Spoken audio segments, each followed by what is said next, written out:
Being a registered nurse is incredibly rewarding. Interacting with the patients and their families, every day they're telling you how important you are and they're grateful for you being there. I feel we're like guardian angels almost, like we're just the voice of the patient and we're there to protect them. Frontline providers in a healthcare setting, they're the ones that are exposed to every and any element that comes through that door. And they're the ones that decide the patient's immediate needs and are right in the mixer.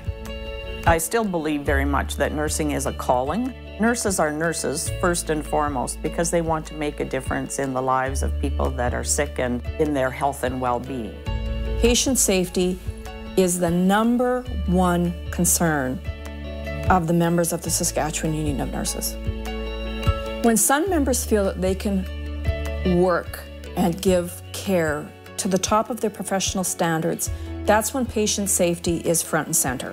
You think of the trailblazers back in the 70s who started the union. They had to fight tooth and nail for everything that they needed for their patient to make them safe, to improve that patient's health.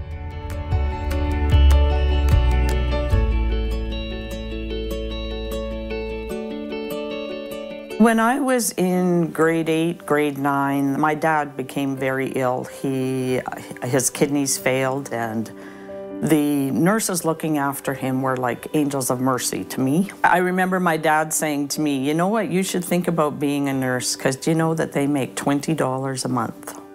Back then, there were hospitals in virtually not every town in the province, but far more than there are today. And you can imagine that the nurses in those communities would be very few in these hospitals, and administrators were really taking advantage of them. So they essentially felt a nurse is a nurse is a nurse. You can go anywhere, do whatever, and you had really no recourse to tell them, like, I don't feel comfortable, I don't feel safe, I don't think my patients are safe. You had no ability to say that. It is true that people who got pregnant had to quit, absolutely, and then reapply for their job. So, of course, their employment was interrupted, right? There were really very few, if any, benefits that I can remember. The facility I was at, we would work 1 month in night shift, 1 month in evenings and 1 month in days. But sometimes because you were the young person, you went back to working the night shift.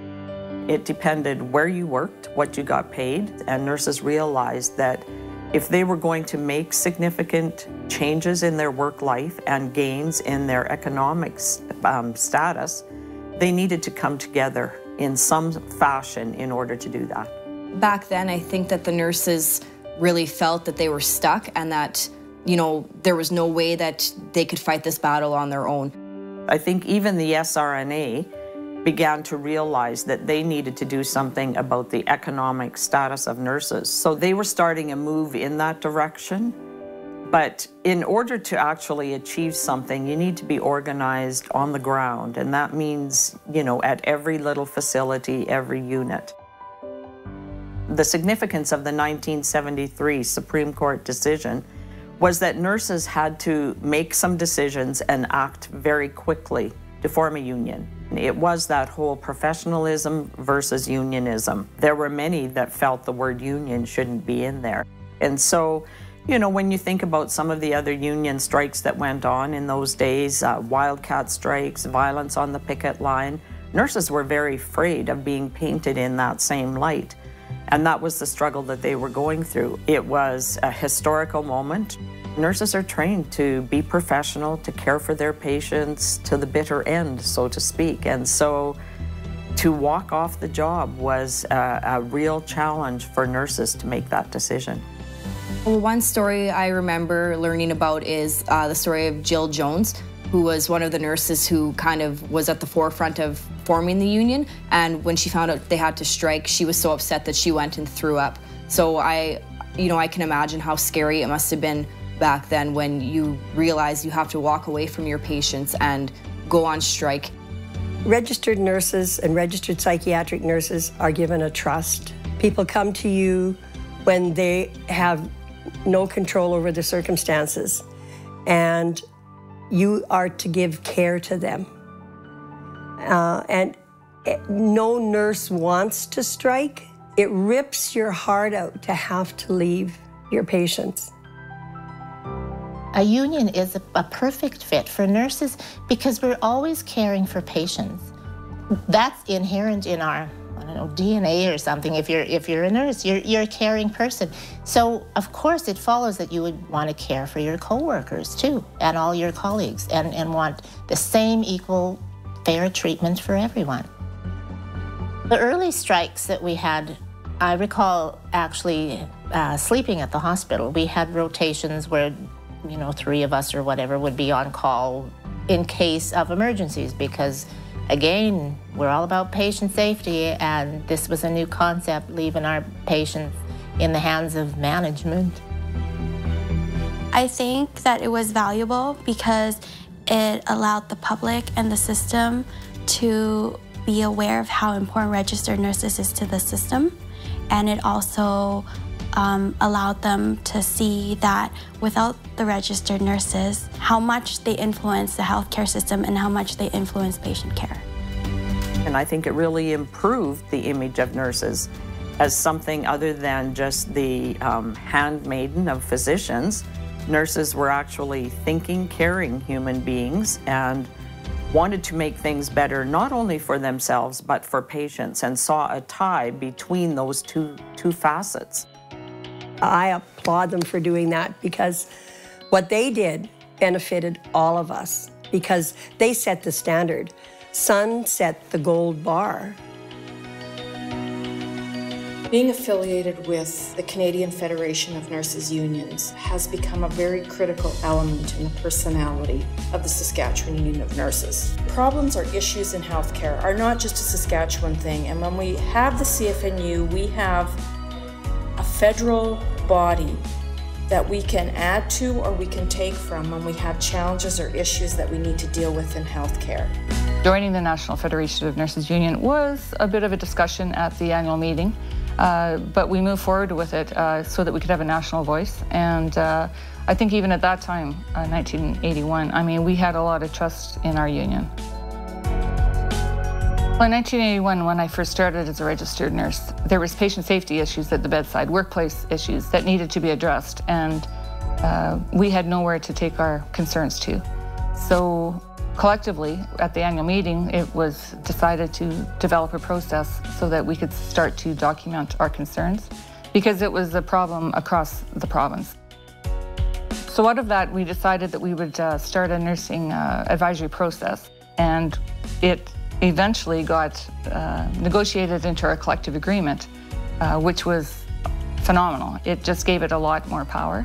But as time went on, we were discovering that even though we had a process for it, they really didn't have to do anything about it. In 1988, we went out on strike over that very issue, patient safety, documentation, and the ability for the Independent Assessment Committee.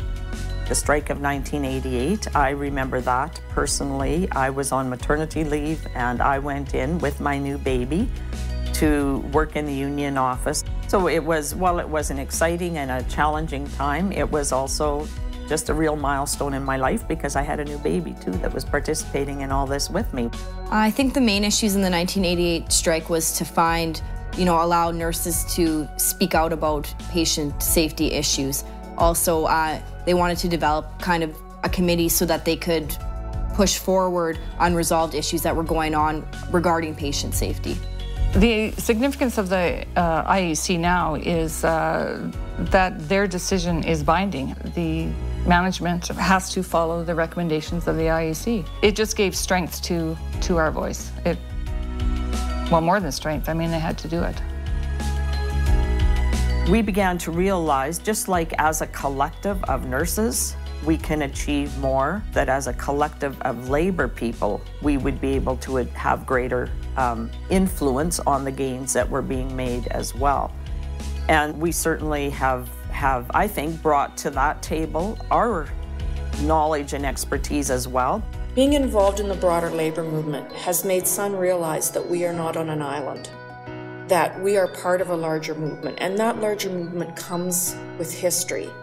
And with that history, we see that it's the trade unionists that came before us that got us vacation time, that got us sick leave, that got us standby, that got us benefits. If it wasn't for those trade unionists paving the way, all workers, whether you're unionized or not, wouldn't have a voice. It's those workers and that history that's given us the voice we have today. We were Dorsey'd. With the Dorsey Commission, we were moved from one healthcare union to Sun. And there was not a nurse in our facility who was unhappy with that. The Saskatchewan Union of Nurses is run by nurses. It's run by experienced registered nurses. It's run by people who are wanting to improve quality of care, quality of workplaces. And it's run for the nurses, but ultimately it's run for the public. The Sun also gives a louder voice to psychiatric nurses than just psychiatric nurses alone. Being part of a nursing union with registered nurses and registered nurse practitioners, glad to be part of that team because we have common goals. In 1999, it was obvious that registered nurses were overworked and underpaid and stressed out, and we still weren't being listened to.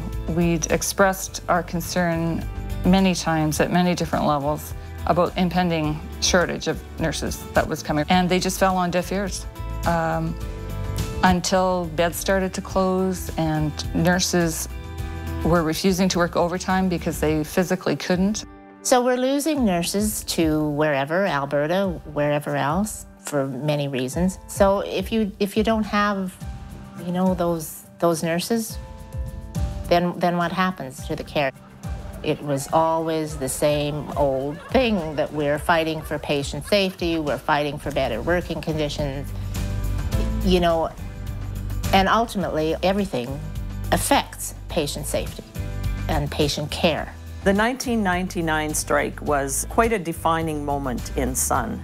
We had been living through health reform all through the 90s, where we saw downsizing, we saw change in the structures of our facilities, and 1999 was a time where nurses had come together and said, we've had enough. We need some major changes in our work life. We were so serious and so fed up that we actually gave our union a strike vote before they even went into negotiations. They wanted to legislate us back to work, and we didn't. I mean, we staged an illegal strike, basically. I brought my accordion and we sang our songs and we picketed. And there was a lot of joy there because they realized we're doing this for a good cause. We're doing this to help ourselves, but we're also doing this to help our residents and our patients. And I think that was a galvanizing time. They heard us. They hired more registered nurses. They opened more seats for registered nurses, and they addressed the nursing shortage. It was huge for patients, for nurses, for everybody. The strike of 1999 absolutely cemented my belief in the Saskatchewan Union of Nurses and in unionism in general. When we got on that bus and we landed in Regina at the Centre of the Arts and saw thousands of nurses united for the same cause, we were so solid and we were so strong and we knew that we were right. And to actually defy the law and stay out showed me that we were on the right path. One thing that I wish that the general population knew about the Saskatchewan Union of Nurses is that they are not, at the end of the day, fighting for nurses to make more money and fighting for nurses to have better benefits. If they are fighting for those things at all, it is in order to retain nurses in Saskatchewan. I think the bigger picture is we're not only fighting for ourselves, we're bargaining and we're fighting for patient safety to improve patient outcomes. And I think that's what the public doesn't see. It was a very, very exciting, groundbreaking time for Sun. This kind of agreement had never been signed across Canada, and it gave our members a feeling of being more on an even ground with the employer. And we are seeing more and more how labor relations and professional practice are absolutely meshed together.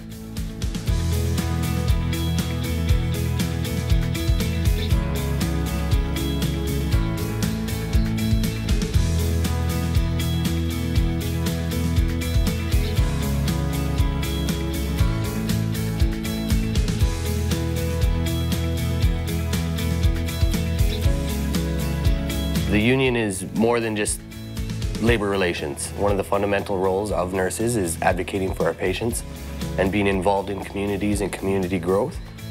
I think that some being involved in those activities is what a union should be.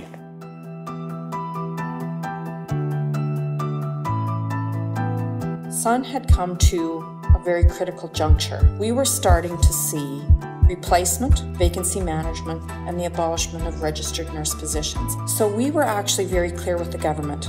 We said to them that we need to sit down and have some crucial conversations. So we shared with the ministry concerns of our SUN members around patient safety, replacement, and abolishment. We wanted to have a data review where we could actually do a really in-depth, thorough analysis around patient safety data. And we had members who were voicing their concerns through social media, letters to the editor, they were on the radio, and we knew we had to be able to sit down and work collaboratively with the government to try to end the loss of registered nurse positions in Saskatchewan. Patient safety is compromised when there aren't enough registered nurses at the bedside. It's very inspiring as a young nurse to be involved in the union and to be a collective voice and just to be active and to contribute to the union's activities. The fight was important to be recognized as a body of professional nurses because we aren't individual nurses with an individual job.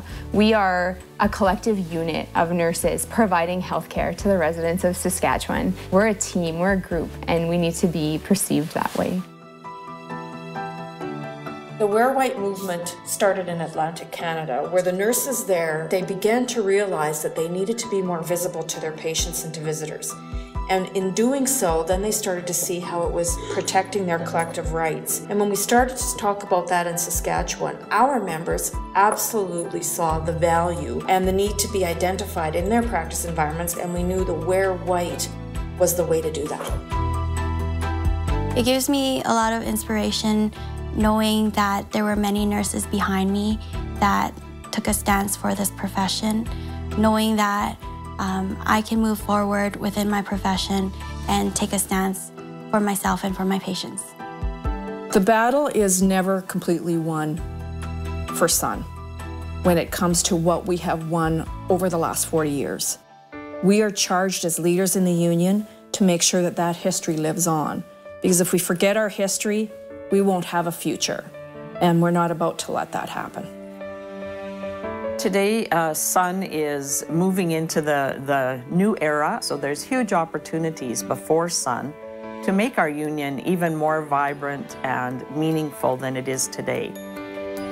Part of that is the whole use of social media to engage our members. We have to use our history in order to engage them, because as I think that the challenges before us are maybe not new challenges, but they're going to be to keep what we have. SUN to me is not composed of people that are away from the action in the hospital. To me, it's my coworkers, it's myself. We're the driving force that make the change. There's always the budget constraints on healthcare, and they're going to be fighting the same battles over and over again. And the research they're putting behind their arguments is going to ensure that registered nurses are around and remain an important part of healthcare. I know what's important to be a member of SUN and to support SUN. All the members before us have fought so hard to get us to where we are, and we do this for the patient or the client. We do this for safety, and we do this because we care. And it is so important to keep what we have, to go forward, to build on what we have, to continually improve, so that at the end of the day, the patient can go home to their loved one. In the past 40 years, I've seen a lot of growth and development of our union. We started out very hesitant and anxious about our professionalism versus unionism, and I see us today as very confident union members playing on the national scene in many national union conferences, and I'm proud of the work that we've done.